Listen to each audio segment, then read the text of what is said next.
Relationship Insight for Men. I'm going to be leaving my comment for the end of the video. And if you guys do enjoy, please like and subscribe. Let's get into the video. Hi, Rochelle. How are you? I'm fine. How are you? Good. What do you got for me? Okay, so this is actually my first time listening to your show or watching your show. And I actually was having this conversation tonight with a friend of mine who sent me the link and everything. So I'm 38. And so I know you've had a lot of younger women on, but I'm 38. I am single. I have no children. So I know you were talking about when women get to that 40 plus range, it starts to go downhill. Luckily, I'm still fertile because when you get my age, you start to see a fertility doctor and make sure you're good. Right.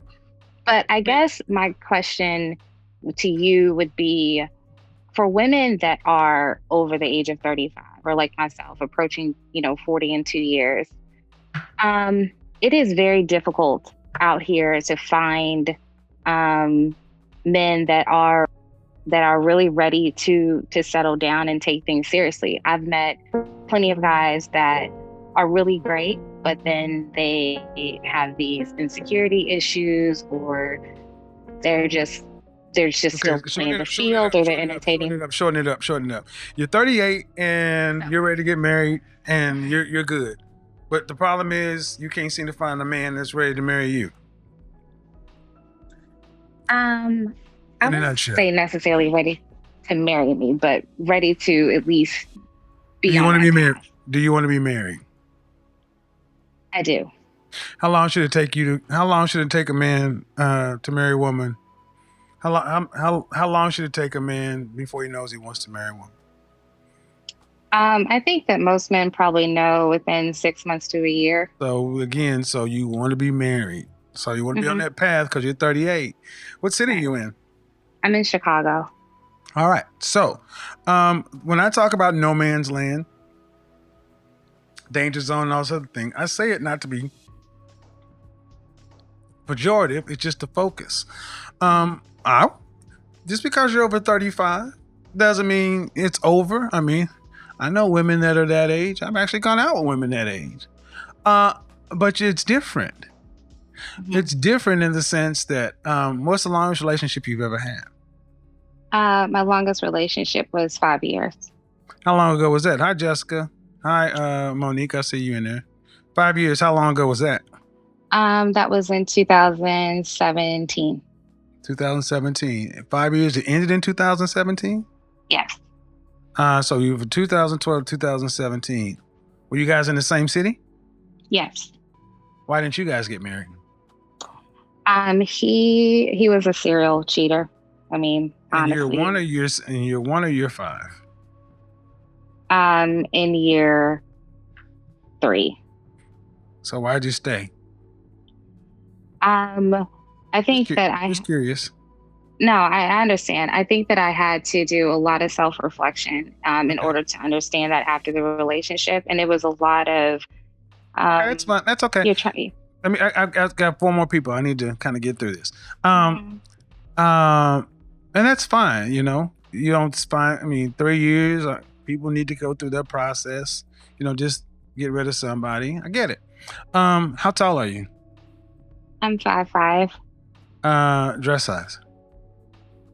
What's my dress size? Uh-huh.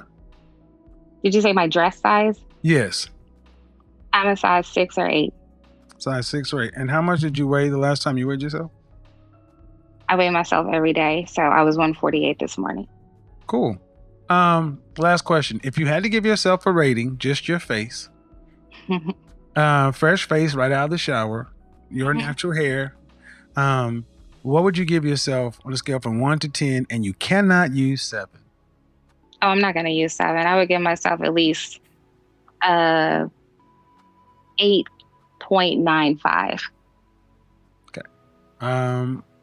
So around here, Beyonce is roughly an 8. Kelly Rowland's roughly a 9. Mm-hmm. So you're on the Kelly Rowland end of things. Yes, I am. All right. In the last 3 years, how many men have you had seriously wanting to date you? what is this, 2020s? Well, I had just gotten out of that relationship in 2017. That So was 2 I've been years on, ago. right. But when you go through something like that, I you don't. got to take some time. No, you don't. No, you do. If you've been in abusive Oh, relationships, you do have to take see, time. now this is not good. Okay, hold on now. Recognize where you're at. That's your I know one. I am. I'm just all right. This okay. Let me explain something. Okay, I'm nice to you if you're nice to me. I have no particular dog in the fight, but you can't talk over the host. The things No, I I'm not say are going not. to. All right. So in the last 3 years, even after your detox from your relationship, what's the longest time you've dated anyone since your breakup? 3 months. 3 months. Had you Yeah. guys gotten intimate? Yes, we had. Who ended it? Who ended it? He did. Do you happen to know why? Yes. He was going through some personal issues that required therapy, so he said. I mean, I call bullshit. I don't know if people curse on your show, but I call BS All right. on that. To me, it's like he just wanted to meet and he just wanted to screw. And then once he got what he wanted, he. But you're walked out. 38 years old and you can have sex. Mhm. You don't need to lie to you about it. I mean, Oh there's no, the- he doesn't have to lie to me about it, and I So- don't lie to other people about it. So, if you're who tends to end your relationships when you're since 2017, you or guys, even in the I casual ended dating? Okay. And you said you've gone through therapy, Yes, I'm still Yeah. going through it. right? And what were you diagnosed? What did your therapist or your counselor say? Anxiety and depression. Yep. So is the issue really that men aren't necessarily ready for what you're ready for? I don't think that that's necessarily that men are not necessarily ready. I mean, I think that I am taking this time now to process and heal the wounds that I have so that I'm also ready. But I've just noticed that I don't know if I necessarily agree that you just have to stop cold turkey with meeting people and dating while you're going through. I never said you therapy. had to stop cold turkey, man, but your relationship was over in 2017, right? Mhm. All right. Mhm. And if you're going into relationships, are you going into them just casually? Just saying, hey, I'm still in process, so I just want to keep this, very light because I'm not looking to get married because I'm still got some things going on with me. No, I don't get that personal, when I'm first meeting somebody. Then I don't understand. What's the outcome that you want to achieve? You want to get married and you've been in therapy for how long? Just a month, not long. Okay.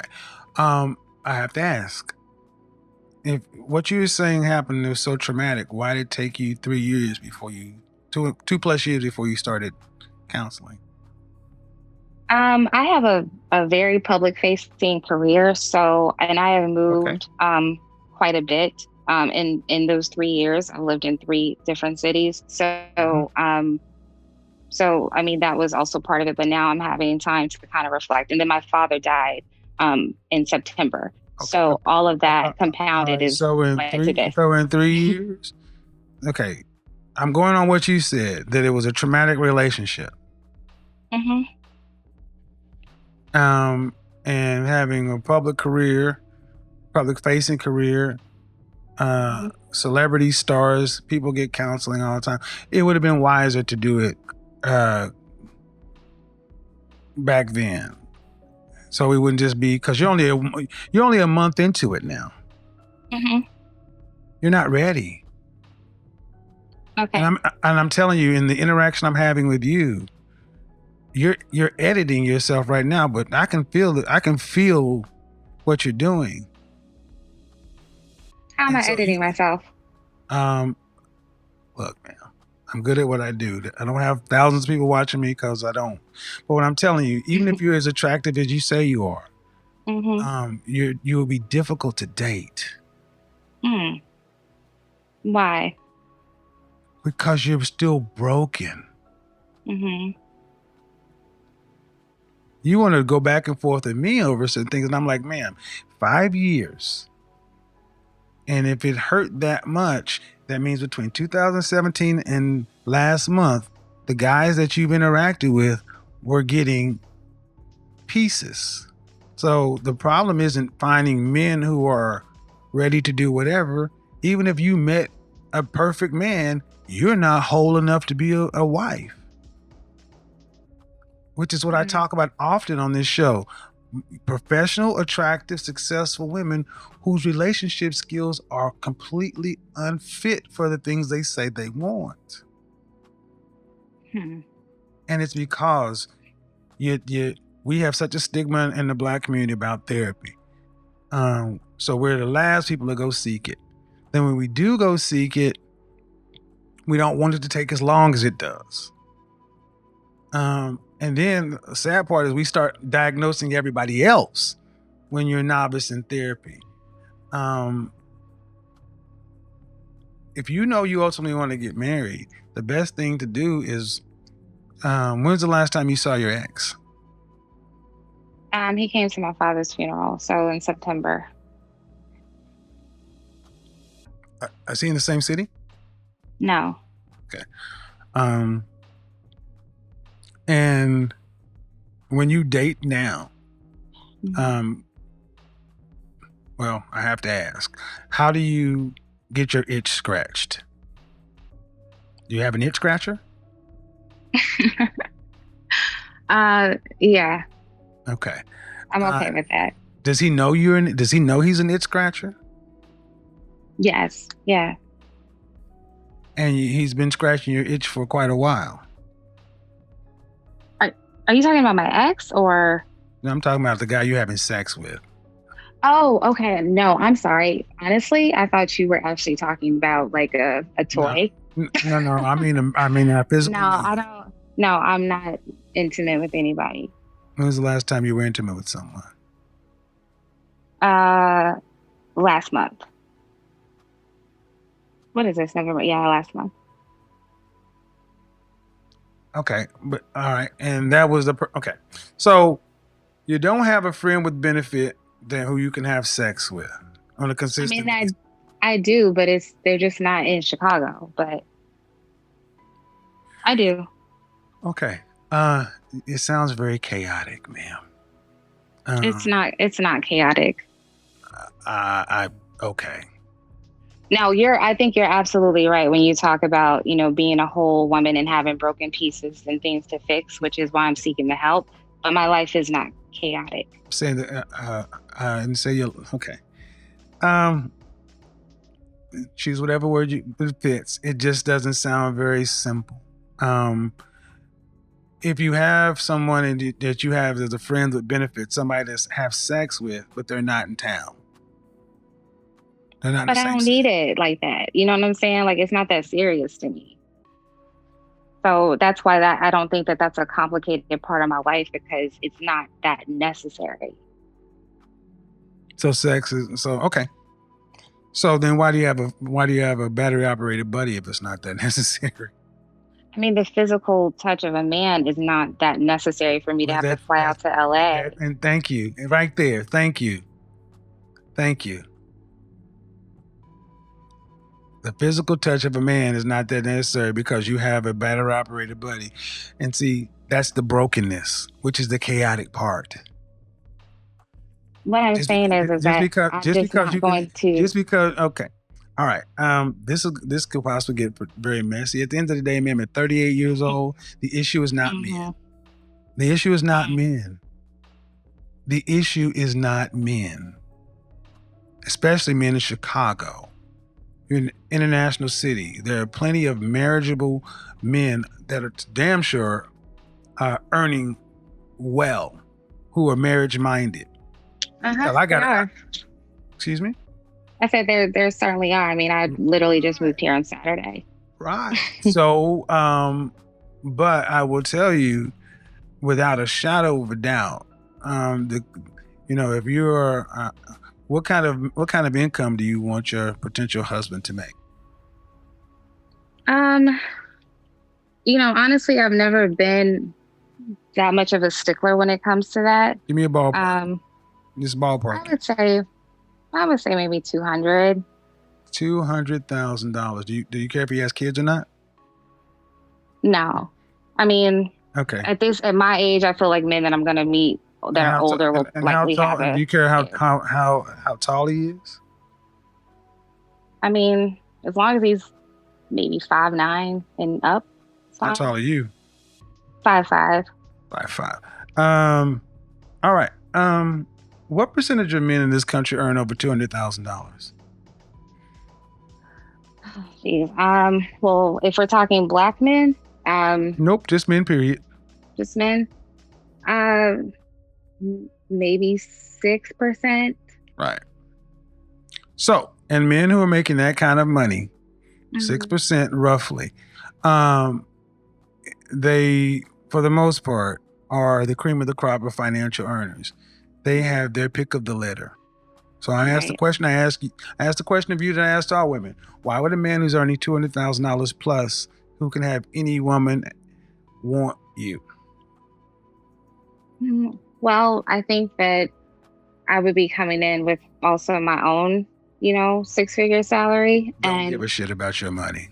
I know they don't, but I'm just saying I would be coming in with my own. So it's not like I'm coming to them with my money, but I know that I have Rochelle, we don't care about your money or your careers or anything like that. I'm just being honest, ma'am. I get it. You have it, but it doesn't. Let me tell you why. Let me tell you ladies why this doesn't matter. Because we don't have access to it anyway, and you ain't gonna be spending it on us. So your money. Why would you say that? Okay. Do women in general, who in general funds the relationship? I would say men in general fund the relationship, but why would a woman not want to do for her man too? Well, this is gonna be another problem, ma'am. What is your vertical, your career path? You don't have to tell me the exact title. I work in higher education. All right.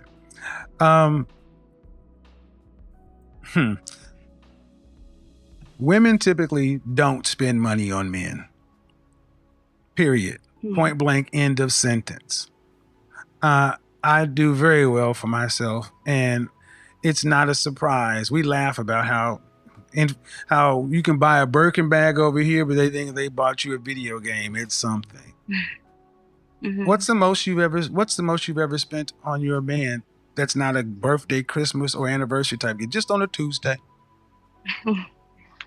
I actually I spent, it was a Tumi bag that I bought for one of my exes, and it was like about $600. $600. That ain't shit. I spent $600 at dinner. So I'm sorry, your 6-figure job and everything else don't mean shit to us, because your bag, the shoes that I bought you, was $600. I could pull $600 worth of shit and throw it at this camera right now. I'm in New York City, and anyway, $600. That's what I mean. I say that, man, because when I say stuff, you ladies want to push back and like, well, I make it. It don't matter if we don't have access. I wasn't pushing back. I didn't even get a chance. Ladies in general, we don't have access. We don't have access to your money. We don't have access to your money, and we're not going to be able to spend it, and that's fine. So what else do you bring? What else? He said, why would he want you? And you were going to, outside of your money and your accomplishments, what else do you bring to the table? I think that I'm a very, very supportive woman when it comes to, I know in my past relationships, when it comes to their dreams and their goals, I know that I am able to speak life into them. I'm extremely submissive in a sense. I actually, sometimes when you're in these senior roles as a woman and you're like this dominant figure all day long, it's nice to come home and be able to just be submissive. Being submissive helps me to relax, honestly, in relationships. So your 5-year relationship, did you live with him? Yes, I did. And he out-earned you? No, I out-earned him. Say again? No, I out-earned him. Okay. substantially? Yes. Did he go to college? Did he or did I? Did he? No. And where'd you graduate from? Johns Hopkins. You need to book 5 sessions. I'm gonna leave it right here, man, because you go. My website is bykevinsamuels.com. I don't want to do this right here. Mm-hmm. Incredible. Why do women continue to think that men care about their money? Would rather take a girl from McDonald's who values men, who cares about men, who is feminine, who is kind. These are the things that matters most to us, not money, not your education. We'd rather get someone who we can train to help us, because at the end of the day, we want someone who's going to support us through the good and the bad. A woman like this who is broken has no use to a man, because all she cares mostly about is what she wants. And he even asks her a simple question about spending money as someone who says she has 6 figures, and yet still she can only spend $600 on a guy. But yet still you make 6 figures. Make that make sense. This is why Kevin Samuels was so integral to us men before he passed. And he has taught us so much. He has literally left us the blueprint on what to do, what to look out for. Alright guys, continue to support Kevin Samuels' channel. And if you guys like this video, smash that like button. I will catch you guys in the next one.